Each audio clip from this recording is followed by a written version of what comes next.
Lake Boulevard, worked with her on a place, we won't say the name of the place, but a place right down the road from here. And I was going through my bout of struggles and depression and anxiety and all that stuff. And we ended up parting ways, and then ended up reconnecting again earlier this year, I think it was. And now we're back on North Lake Boulevard doing a podcast about depression and anxiety. Yes. And like I always say, I don't believe in irony. Yeah, so, well, there it is. So, and the format basically we talked about before is more just we're going to talk about depression and what our experiences are, and then at the end giving you some hope on how you can get through it, because I believe everyone at one point in time in their life battles with depression and anxiety. And I was just telling somebody today, or your whole life, or your whole life. And I was just telling somebody today that it depends on how we cope with it and how we manage it and how we handle it is really how we get out of it. So I want to kind of talk about how what yours was, because when I heard some of your story and you were telling me how you didn't want to even get out of the house for almost a year, I've been there. And I just kind of want to touch on that and discuss it and maybe give somebody hope about it. So, okay, absolutely. Right, let's go ahead. Take it on. Tell me your story, girl. Well, I want to say, probably I've been dealing with depression and anxiety probably my whole entire life. My parents got divorced early, so my mom and dad were together since high school, so they were best friends until the day my mom died, and so and will be forever. And I think that them getting married was probably a mistake. I think they were perfectly fine the way they were, and they just didn't have their marriage just wasn't cohesive. So when they did end up getting divorced, and you always hear about these stories about divorced, children and whatever have you, I didn't really feel that. That I felt like I was being abandoned. But how old were you when they got divorced? I call it the 7-year itch. So they got married when I was 7. And then when I was 14 is when they got divorced. So that was also a very pivotal point in my life when I was hitting puberty. I was, I was awkward. I was raging. Everything was all wrong.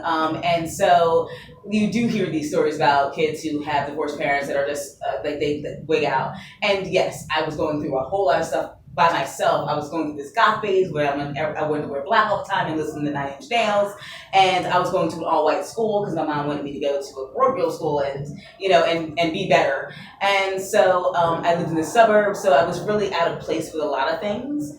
And so I blamed everybody for everything. So that was my first kind of stint. But in the Black culture, in African American culture, there's a very big stigma about depression and anxiety. They don't believe in it. They said you can pray it away, or just get over it. There is no medication about it. There is no going to the doctor. There is going to church, and there is just ignoring it and pushing it down, which ends up turning into a whole other thing later.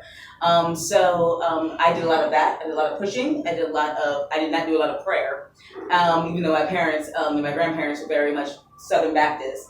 I did a lot of outlets. So all of my depression and anxiety came out in different ways. Either I was wearing all black, or sometimes I was suicidal. Sometimes I was super manic depressive. Sometimes I was super, bouncing off the walls, and I was a cheerleader, and I was happy all the time, and then I was just not happy. External was, you were creating the external happiness where the internal happiness was. Right. I was trying to get it from somewhere. I had boyfriends all the time, or I didn't have boyfriends all the time. I had girlfriends all the time. I hung out with people I didn't want to hang out with really. It was coming out in different ways, and no one noticed it for those that from 14 to 20. And I probably should have been medicated sometime during that time. Even though I went to my mom and talked about it, who was a nurse, and but she's also a Black nurse. So in her mind, she's like, "Do you really think that you need therapy? You probably don't." And if I talked to my grandmother about it, who was Southern Baptist, she was like, "No, you just need to go to church more often. That's why this is what happens when you don't go to church. The devil gets in you." I'm like, that's not what's happening.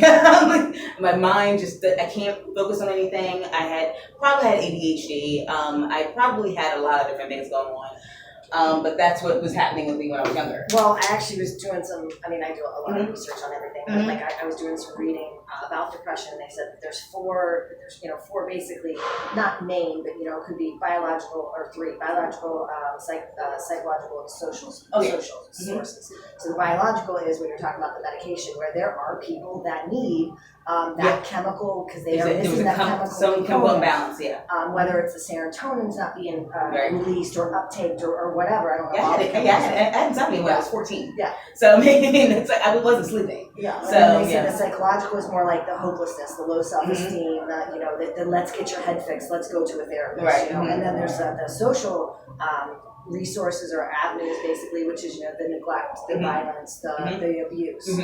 So, and it could be all three. Yeah. It could be that you have this imbalance, right? And you have issues with self-esteem, right? Whatever it was that happened here. Like exactly. For me, I've got daddy issues. Well, I mean, I think we all have. I have both daddy and mommy issues. Even though my mom I was very close to my mom, but I mean, yes, we all have daddy and mommy issues. I think both times.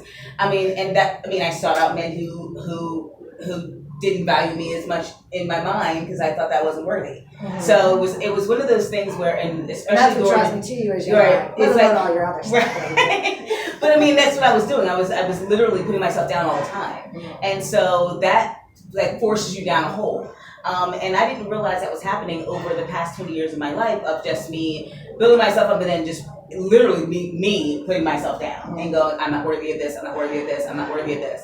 And then seeking out men or partners because I do float both ways, and I would be with people who just didn't value who I was on the inside. It was only things I could give to them. If I was giving them gifts, if I was giving them my body, if I was giving them time, attention, and that was all they valued of me. And then when they weren't getting that, then I was no longer needed. And so and I thought that was all I was worth.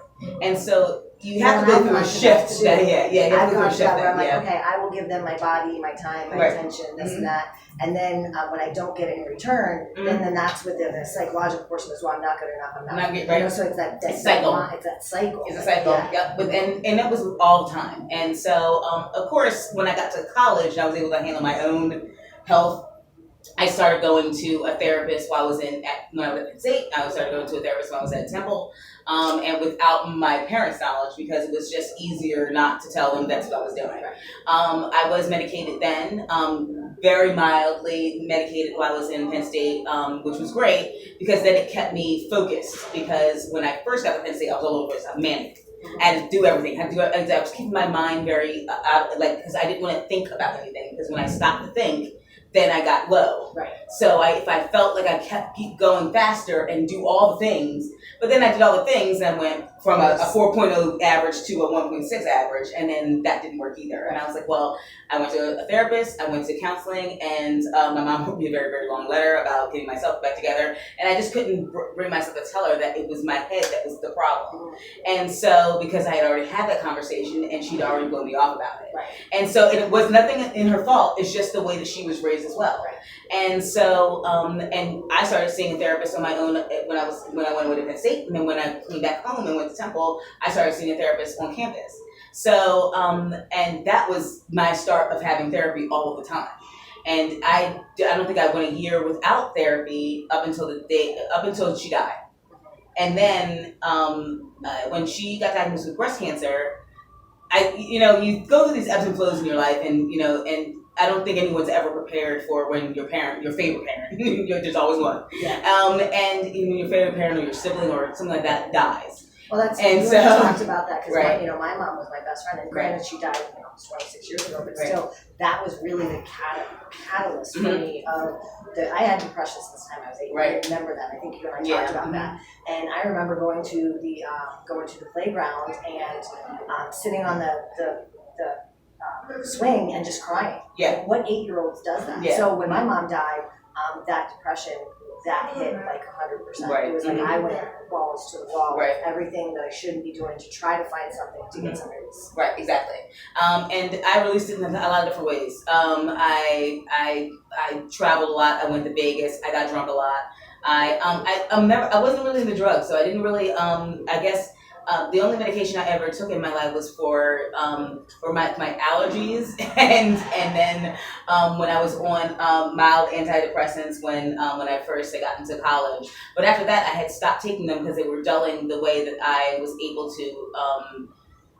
I couldn't move forward with them because my mind just moved too fast, and I was on an engineering scholarship, and there was no way that my mind could move that fast and thinking, triple trigonometry and physics and theoretical science and doing that while I was on something that was dulling my brain down. So I chose to go the therapy route more than the medication route, and I thought that was better.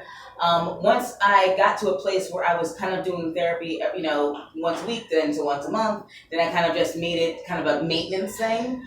And then my mom got diagnosed with breast cancer. And then at the time when I thought I probably should have gone back to therapy, I didn't.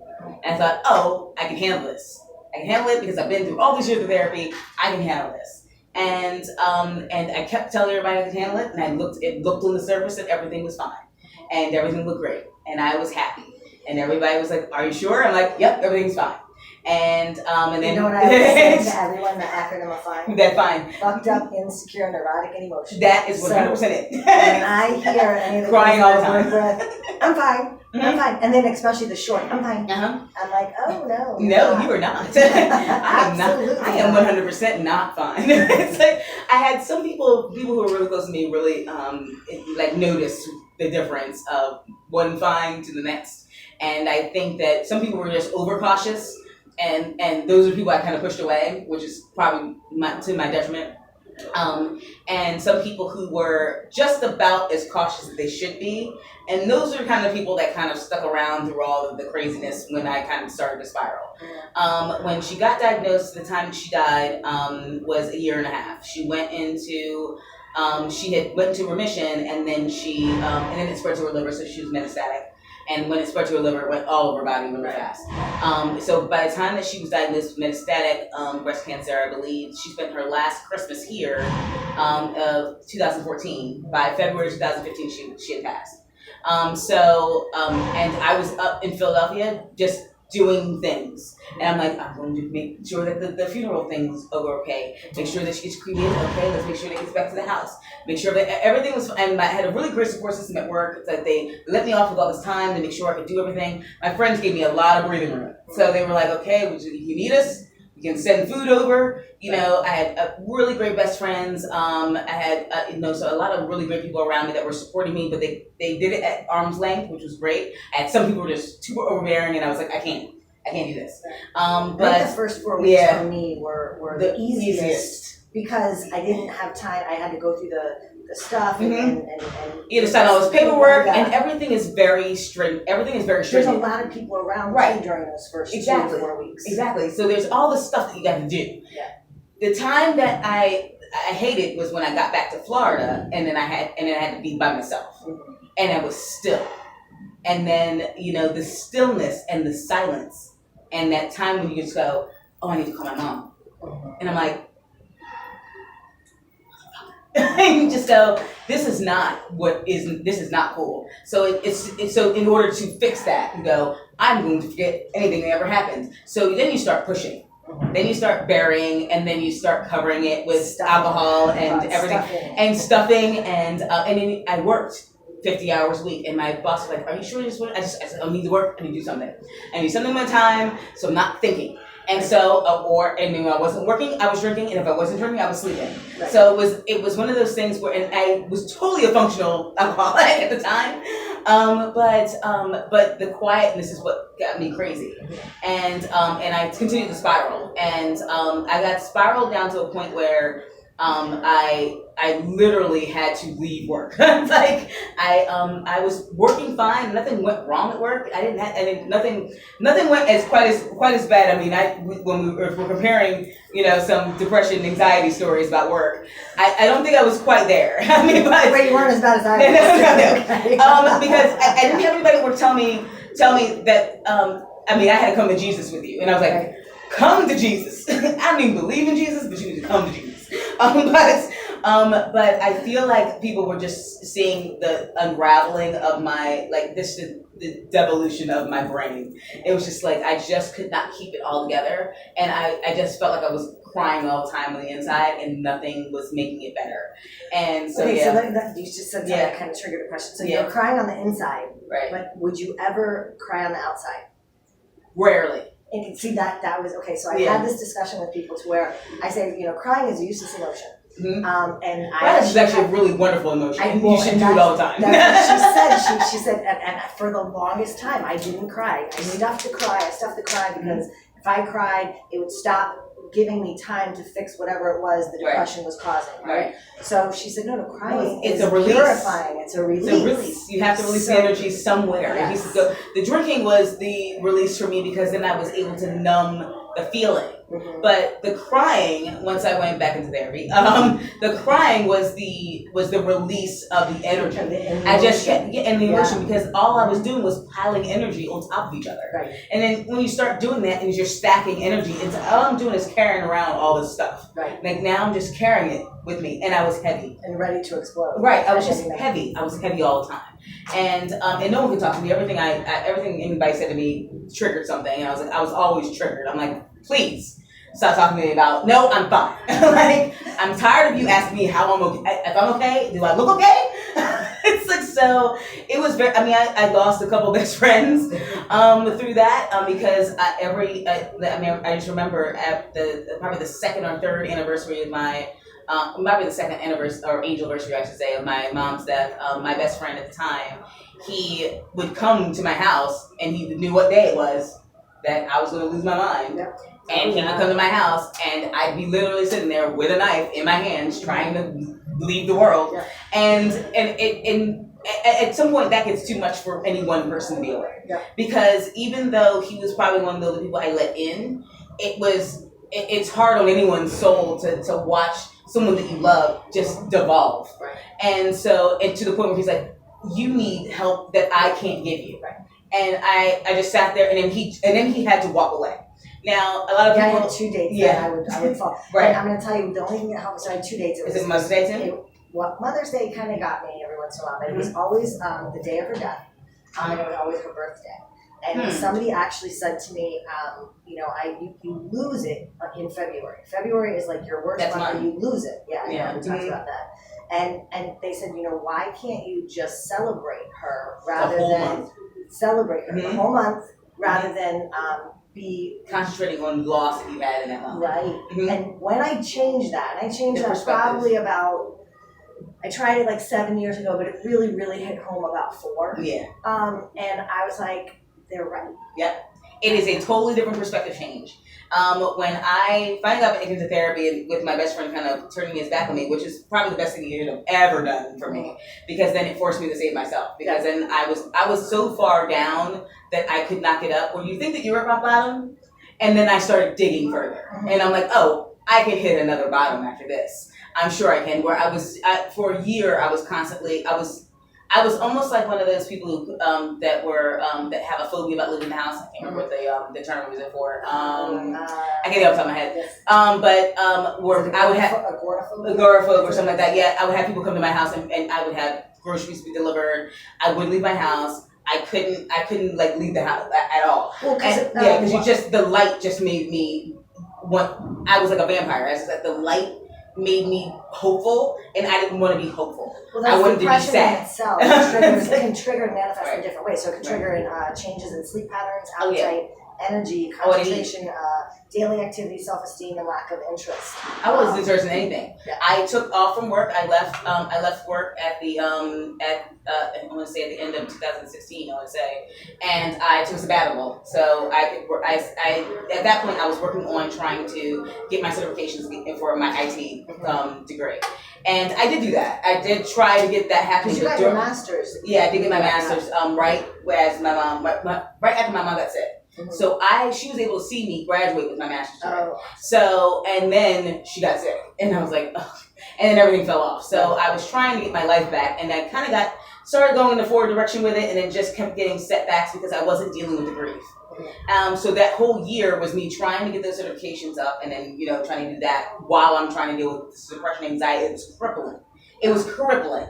And so when you are in that place, then you ask for help. And I finally I kept seeing a commercial about an app for an app. Yes, I had either Better Health or there's an app for everything, but there's an app for therapists, like licensed therapists, psychotherapists, to counselors, to all different types of therapists. But that was that was my toe. This was a toe in where I needed to talk to somebody one-on-one, but I couldn't leave the house. And I was like, okay, so how do I do that without leaving the house? And my insurance covered it, and I was able to talk to it and get matched with a therapist. Here's my problems I'm having. And I feel like I was really honest with myself about, I am not dealing with my mother's death. I am dealing with this crippling depression and this anxiety. I cannot function like this. I cannot constantly think about killing myself. I cannot. I was trying all of the time. And I kept getting interrupted by things. Like my aunt would come over, or it was random stuff that would just happen. Like I would throw up or something like that. Like I couldn't take pills, I couldn't cut myself, I couldn't do anything. Everything was stopping me. The universe was stopping me from doing it. So I guess I better find some other way to fix the problem I was having. Yeah, my dad came in and found me on the floor. I'm like, really? I just wanted to just leave the place. You have to have a key to my house, right? It's just in my aunt. I'm like this, really? but it wasn't my time to go. So and thank God, because me finding this app and me actually just reaching out, that one thing, and I just happened to be scrolling and I happened to be sad and crying and going, okay, I'll hit this app and I'll fill out the form. And he matched me up with a male therapist who I thought I was only going to be talking to female therapists, and who got right down to the nitty gritty right away. And within 3 sessions with him, I was able to kind of break this loop that I had. And then I was doing 3 sessions a week, every week. And I got a little better. Then I could leave the house. I had another one of my very best guy friends, within that time period, that month time period of me trying to get out of my shell, he's like, how about you just come out for a movie? I'm like, I can't leave my house I can't, I don't even have any new wigs. I can't leave the house. Like, get on a baseball cap, put on some sunglasses, put on a t-shirt and jeans. I will come get you. We will go see a movie. You like Marvel. You love Marvel. You come. We will sit in a dark theater. No one will see you. It'll be fine. I'm like, I can't. And so he convinced me, and now that kind of started a very long friendship over the past 3 years of us going to Marvel movies every single day, every month. Which I do see. I'm like, yeah, I know. I'm always at the movies. All right, but he was the person that, between my therapist and him, they got me out of this rhythm of just thinking that nothing was worth me getting out of the house for. And so, and then what I'm saying is that there is a way out of the darkness, because there is a pinprick of light. And I did have friends reach out to me that whole entire time, and that I did not answer.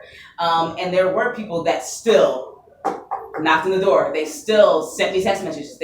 And finally when I started to respond back to them, I got a lot of angry people like, how come you didn't tell me? I'm like this. I didn't know how to tell anybody that I was dying on the inside. There's no way to say that and be normal. It's not that it's taboo, but people don't know how to respond. Especially if I had my sister who would say, I don't understand, just snap out of it. Right. And I think you don't understand. Right. Because this is not because if you've never been in a place of utter despair, and if you've never been to a place where an utter grief that you cannot fathom what that feels like, of having insomnia for 3 or 4 days, being awake for 3 or 4 days, not napping, awake for 3 or 4 days, thinking about ending your life. If you've never been in a place of that darkness, where there is total silence, total darkness, and the only thing you hear is your voice saying, just go. No one will miss you. It will be fine. You'll get to be with your mom. It'll be great. That was the big one I heard. Right? Just go. You'll get to see just your mom go. again. It'll be fine. Yep. And so, and having to deal with that, and I don't think that most people know how to respond to that. And so it's hard for me to tell even my bestest friends or my brother or anybody else that this is what I was dealing with. And that, and the person that they saw on Facebook and Instagram who was like, was not the person that was living in my house. Yeah, so just so you know, Facebook and Instagram does not mean they have the perfect life. That is not correct. If No, you that don't is get a version. anything out of this episode, Facebook and Instagram It's not will real. actually cause depression. Yes, I've it actually will. had to tell girls, listen, Get off to of it. get off of Facebook and Mhm. Instagram Mhm. until we finish the work that we Mhm. need to do, because your comparing is making you depressed. Right, exactly. And so, I mean, what you were saying about perspective, I mean, my therapist was really, really great, who I still see to this day, of changing perspective. It was a lot of things about my mom, and her birthday and her death day are in the same month. She was born on February 28th and she died on February 10th. So it was that month, the whole month of February is always it was always very bad. I looked at it with dread. Mhm. When January would come around, I'm like, February's coming, Yeah, it's and coming right around the well, corner. somebody was saying, let's go out to dinner, and February 14th, I'm like, no, it's February, I can't do it. And I would immediately have this reaction about February, and I'm like, that can't be the way I think about this for the rest of my life. And so and my therapist did say the same exact thing, he goes, change your perspective about how you think of that month. And he's like, you and your aunts get together and you do this trip every year to celebrate your mom's life for, the week that out of the month, to celebrate your mom's life with your aunts, with all her best friends. You go to some locale, you take her ashes, you celebrate her life. Why wouldn't you do that all month? Why wouldn't you just look at the month as this way to pay homage? You do something charitable. You do something that she would have done. Like I do this month for breast cancer awareness, I give away 200 wigs. And I send them off to different charities. And that makes me feel closer to her. So what do I do? And it's like, he's like, pick a thing that you knew she would love for you to do, and do that to pay homage to her spirit, her energy, whatever she would have loved for you to do. And then be okay with it. Don't let it sit. Then you express it in that way so the energy gets released. So all this grief that you have, still express the grief, but also celebrate the fact that you had her for 50 years. Right. So that's where I went with that, and I think that it's such a positive way of looking at it, and I could not have seen it other than 2 years ago. Yeah. And it took me a year of crawling on the ground, covered in mud and guts, and climbing to the top of a mountain and trying to get out of this slump, of this spiral that I had put myself down into, and trying to find my way out. And I mean, who knew that once I got out of that spiral, I mean, I got my job at Chewy. I got all my friends came back. I mean, even the best friend that walked out on me. So I mean, it goes, wow. Here you are. I'm like, yes, I got back. I'm not back. I'm better. Yes. So I was like, it is a sickness. It's not like I was trying to be crazy. It is an illness, and I had to treat it as such, as if I would treat any other illness, being diagnosed and then treating it. I think what a lot of people, or I would say, I know for me, I tell all the girls I work with is when I have one girl in particular, I'll say, listen, I know that you don't want to get out of bed today, but if you at least turn your feet and put them on the floor, that's a start. So know that if you do a little bit of walking, or do a little bit of reading, or do a little bit of whatever it is that fuels your soul, try it for 5 minutes and get a little bit of relief, and then the next day try a little bit more. And I don't think that people really hone into that if you just try a little bit, it'll go a long way. Yeah, it's I think that people have especially people who have depression and anxiety, they look at the horizon too often, where you go, it's way over there that I need to get to. I'm like, don't worry about way over there. How about we talk about right here? I need to get from here to here. Right. And over there, don't worry about that. That will come later. Let's get from here to here first. And that's something else that my therapist has also taught me too, is the baby steps. I mean, once I got back into full swing with therapy, and I also picked up transcendental meditation, and that also supplemented my ability to just quiet my brain down, just to be able to just find my center and going. As soon as I got a little manic, as soon as I get a little crazy, and I feel like like the world is tipping out of control, and anything, and feel unsettled. I mean, if it's at work, or it's a guy, or it's a girl, or if it's anything else, or Grey's Anatomy. I mean, you feel a little. What's gonna happen in the next right? episode? Right? Even if you feel a little unsettled, I mean, meditation is something that I have adopted along as a part of my treatment schedule, my package. Is therapy and meditation go hand in hand, and so I wouldn't be on medication, and that was one of the main things I wanted. That was my goal, and I told my therapist that when I first started back with him, I was like, "This is what I need, but I do not want to be medicated because I like me being me." Well, I truly believe and I truly believe that there are some people that need long-term medication. Oh, yeah. But most of the time, people need that short-term boost for that 3 months or 6 months. It's typically 6 months, and You then kind you of have get them to out change the that rhythm, routine. right? Like you said, for me, my routine had to change. I had to implement the gym again. Right. I I had to stop implement drinking. I stopped drinking for like 3 months. Yeah. I went back to the drinking, Yeah. but not. I don't drink. I don't drink to numb anything. Yeah, it's more I actually healthy, like more the taste social. of bourbon. Yeah. But it was more, I had to do the meditation in the morning, Right. the devotionals, for me, the writing and having some outlet of doing Right. something else, and the gym. Right. And I also noticed, like, with this back injury thing, I've noticed that I can get depressed because I can't train. Right. But So you have to find a I supplement have to for find it. something. Like if Yeah. it's yoga or if it's something Yeah. else, and you have to find the thing that, and everybody's different. Like you can't watch this and go, oh well, since Camila and Kelly did this, then that's what I should do. That's Well, what worked for me. it's just an option. And I feel like my option, it works for some people and sometimes it doesn't. I mean, 20 years ago, I don't think this option would have worked for me. I think that at this time in my life, I mean, I'm 40 years old, and I think I knew a little bit more about myself and what I could handle. And also being with a very, very good therapist that was very intuitive and understanding what I needed and who really listened. I mean, sometimes you don't find those. I mean, sometimes you go through 3 or 4 therapists before you find the one that really gets it right in the nut. That's the one. Yeah, that's the one that hits it right on the. So you have to play around with things, and sometimes there's a different combination of things that work, and sometimes you'll get a dud. Well, I'll make a list. I'll sit with Great. my girls and I'll make a list. Like, Mhm. what are the things that, help you? And again, what helps me may not help you. So I may Right. give you 10 suggestions. Mhm. Try 5 Mhm. and maybe 3 of them work. That's great. The other Right. 5 may not. But Right. at least, again, it's that. But don't it's get that discouraged that willingness some to things don't actually work, try. right? Because there's other things that will. I think that most people, especially with who have a history of anxiety and depression, we get discouraged real fast. Mhm. And so if some of them work, we're like, oh, it doesn't work. Yes. I'm going back to the bottle or whatever have you, or going back to the way that things were. The Because bed with the sheets over my head. yeah, exactly. It's like, and I just in my mind, I just remember what I was like 2 years ago, and I would never want to be that version of myself ever again. I know that version, and I can't say it was a different person. It was just a different version of myself. This version is a better version of the self that I had before, and it's just a different version of the self that I had 20 years before that. I have evolved, and so it's one of those things that you have to be open to that evolution. And if you're not, and you're just like, I'm stuck in my ways, this is what I need, then you're not going to get what you need out of the therapy or any other suggestion that you have.